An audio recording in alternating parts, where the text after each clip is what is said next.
मैं सुरेंद्र प्रताप सिंह भारतीय जनता पार्टी का कार्यकर्ता हूं और पहले विधायक रहा हूं जौनपुर सदर विधानसभा से। जी,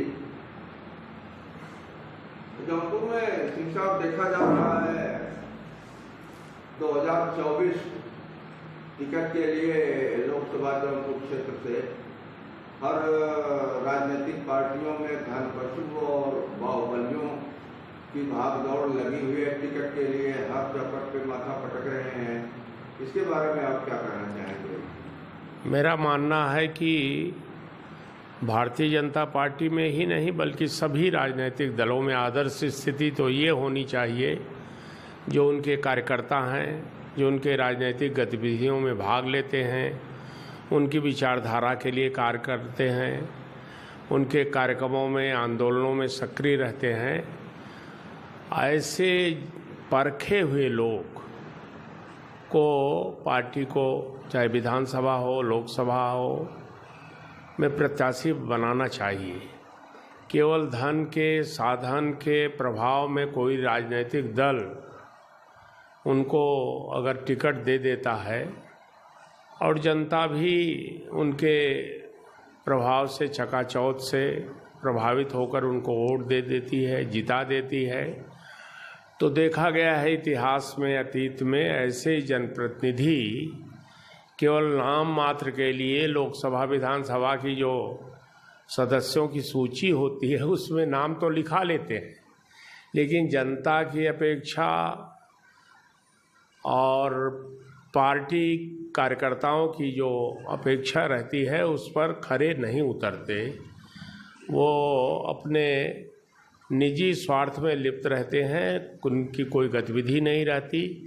दूर नहीं जाना है, इसी क्षेत्र में जौनपुर का लोकसभा जो क्षेत्र है 2019 में जो यहाँ से सांसद हुए श्री श्याम सिंह यादव, उनका कोई इस जौनपुर ज़िले में, इस क्षेत्र में, पूर्वांचल में कहीं भी उनकी कोई राजनीतिक गतिविधियां नहीं थी, बल्कि वो एक भ्रष्ट अफसर के रूप में उनकी थोड़ी बहुत अफसरशाही में पहचान थी और उन्होंने खूब धन कमाया, अथाह धन कमाया। और लोग तो कहते हैं 5 करोड़ 10 करोड़ रुपया देकर बहन जी के यहाँ से टिकट ले लिया। सपा और बसपा का पिछले चुनाव में आप जानते हैं गठबंधन था, उनके वोट स्वाभाविक रूप से थोड़ा ज़्यादा थे भाजपा से और उनको पार्टी ने उम्मीदवार बसपा ने बनाया और वो चुनाव बिना कोई राजनीतिक अभियान चलाए, बिना राजनीतिक गतिविधि, जनता की कोई राजनीतिक सामाजिक किसी प्रकार की सेवा उन्होंने नहीं की थी। उनका चुनाव लड़ने के पहले ये सारा योगदान इस क्षेत्र में शून्य था, फिर भी वो चुनाव जीत गए और चुनाव जीतने के बाद जैसा उनका स्वभाव था, जैसे उनकी जीवन शैली थी, जैसा उनका जीवनचर्या थी, उसमें कोई परिवर्तन नहीं हुआ। वो दिल्ली या लखनऊ रहते थे, कभी क्षेत्र में नहीं आए। आज मेरा दावा है कि वो जौनपुर की सड़क पर अगर पैदल चले 1-2 घंटे तो शायद उनको पहचानने वाला 1-2 व्यक्ति भी न मिले, ऐसी हमारे सांसद की स्थिति है। तो वर्तमान में तो इस तरह की परिणति होती है। अब जब ऐसे लोगों को साधन के भरोसे, संसाधन के भरोसे, पैसे के भरोसे, बाहुबल के भरोसे ऐसे लोगों को टिकट मिल जाता है, अगर दुर्भाग्य से, क्षेत्र के दुर्भाग्य से, पार्टी के दुर्भाग्य से ऐसे लोग चुनाव जीत जाते हैं तो जनता को भी और उस पार्टी के कार्यकर्ताओं को भी घोर निराशा होती है।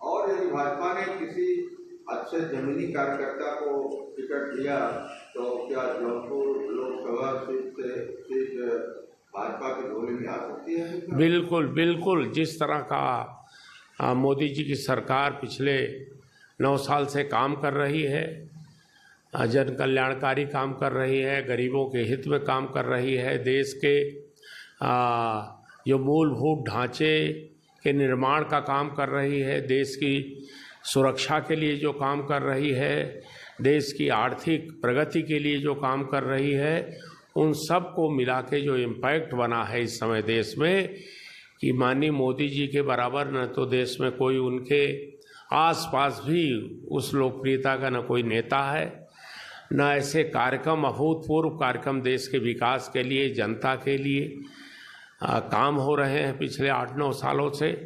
और सोने में सुहागा माननीय आदित्यनाथ योगी जी की जो सरकार है वो काम कर रही। जिस तरह से कानून व्यवस्था की स्थिति, जिस तरह से यहाँ जनता के हित में काम हो रहे हैं, जिस तरह से बिजली का काम हो रहा है, जिस तरह पुल पुलिया सड़कों का निर्माण हो रहा है, जिस तरह से लोगों का जीवन सरल बन रहा है, मुझे नहीं लगता है कि आने वाले चुनाव में 2024 में कोई भी दल या दलों का गठबंधन, अब इससे बड़ा गठबंधन कोई हो नहीं सकता जो पिछले चुनाव में था।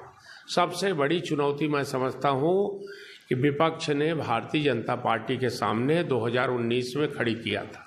जो सपा और बसपा, थोड़ा बहुत जिनका जनाधार उत्तर प्रदेश में है, उत्तर प्रदेश की पार्टियां हैं, दोनों ने मिलकर, और कहीं न कहीं कांग्रेस भी उसमें सहयोगी थी, सब लोगों ने मिलकर चुनौती दिया भारतीय जनता पार्टी को। और भारतीय जनता पार्टी जो 64 सीटें जीत कर आई है, तो मैं समझता हूं कि इस बार भारतीय जनता पार्टी का लक्ष्य 2024 में उत्तर प्रदेश की 80 में से 80 लोकसभा सीटों को जीतने का है। और मैं समझता हूं कि जनता जनार्दन का जो सद्भावना भाजपा के प्रति है, जो समर्थन है, जो आशीर्वाद है गरीबों का, जो सारे जाति समूहों का, जितने वर्ग हैं, सबको अगर अलग अलग बांटा जाए, उन सबका सामूहिक जो समर्थन, आशीर्वाद मोदी जी को है, भारतीय जनता पार्टी को है।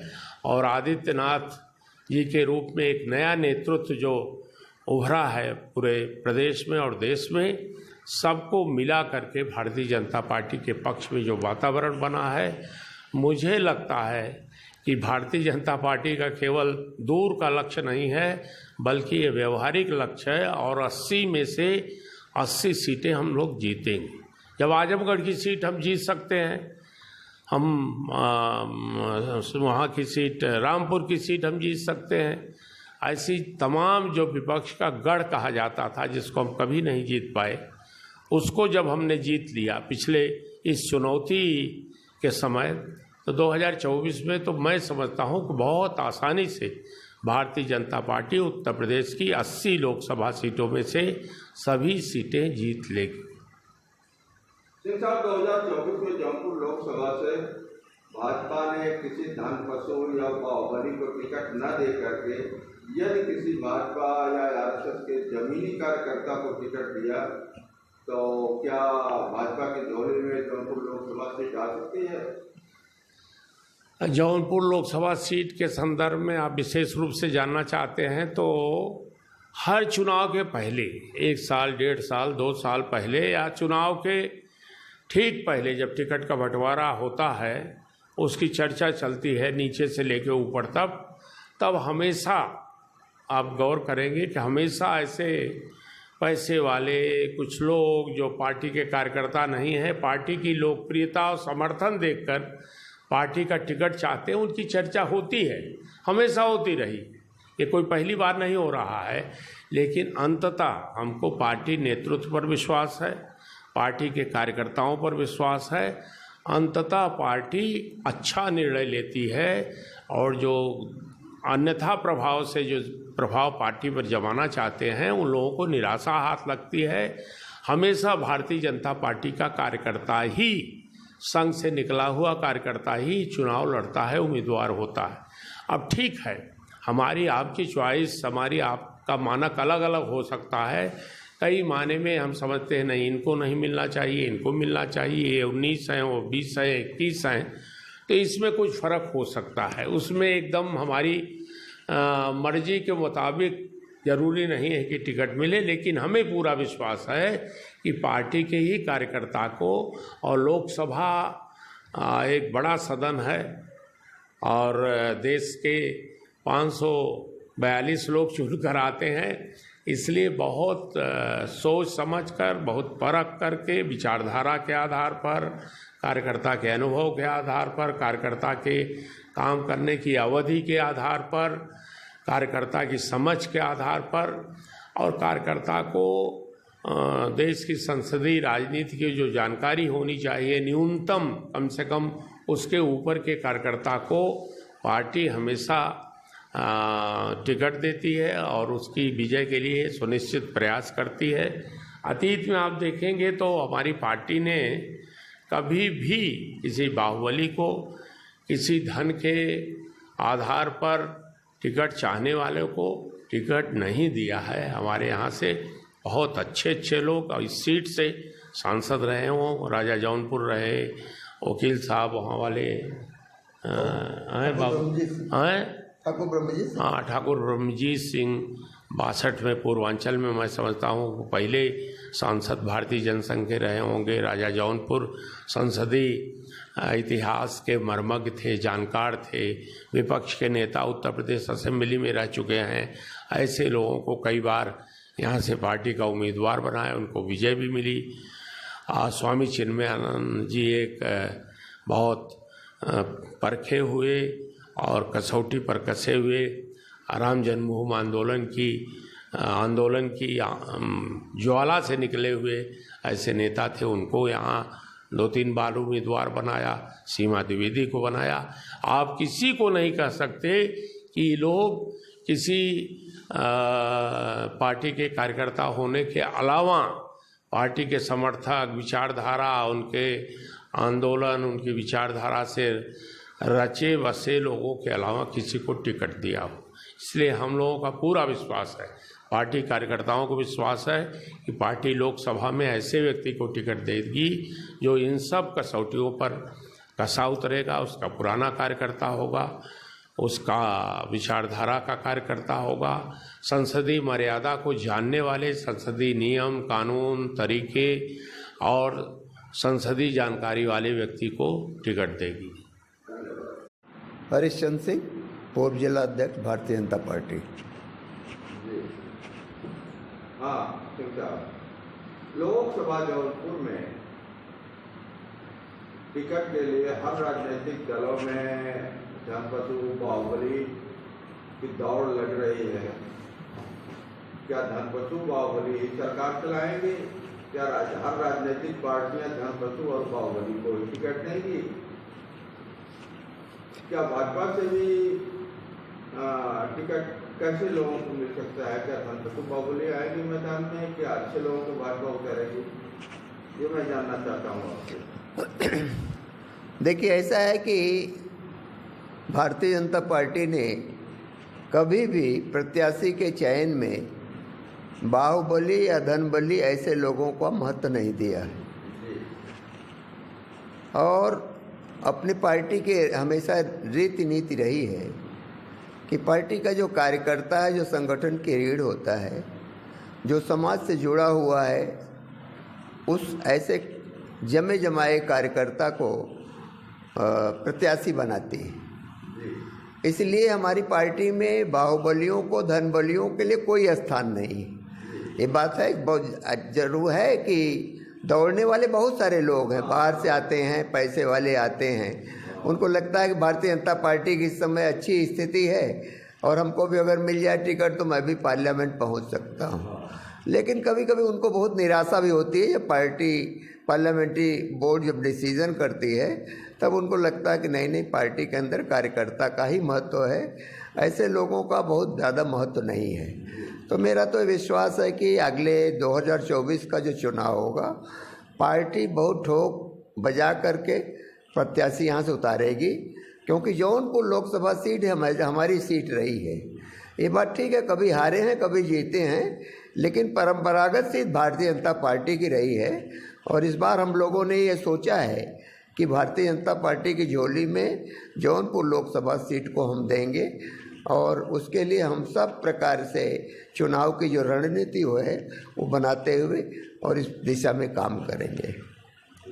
आपके बगल में बैठे पूर्व विधायक जी 5 साल यहाँ विधायक रहे जौनपुर में, और आप हरदम समाज सेवा में अग्रणी रहते हैं। आपके नामों की भी चर्चा हर जगह चट्टी चौराहे पर होती रहती है। यहाँ तक कि जनसंपर्क में आप चट्टी चौराहे पर घंटे 2 घंटे बैठकर और संपर्क भी करते रहते हैं। तो क्या ऐसे लोगों को टिकट मिल सकता है भाजपा से, जौनपुर लोकसभा से?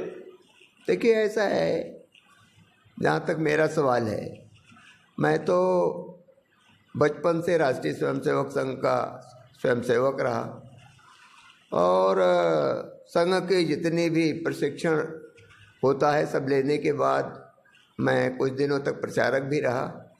लेकिन इसके बाद मैं वकालत के पेशे में आया जौनपुर, तो मैं फिर यहाँ संघ के काम में ही रमा रहा। माननीय उमानाथ सिंह जी जब यहाँ पर भाजपा के नेता थे, उनकी इच्छा थी कि मैं भारतीय जनता पार्टी में आऊँ और मैं 1991 में संगठन महामंत्री के रूप में पहली बार जौनपुर में मैं काम करना शुरू किया।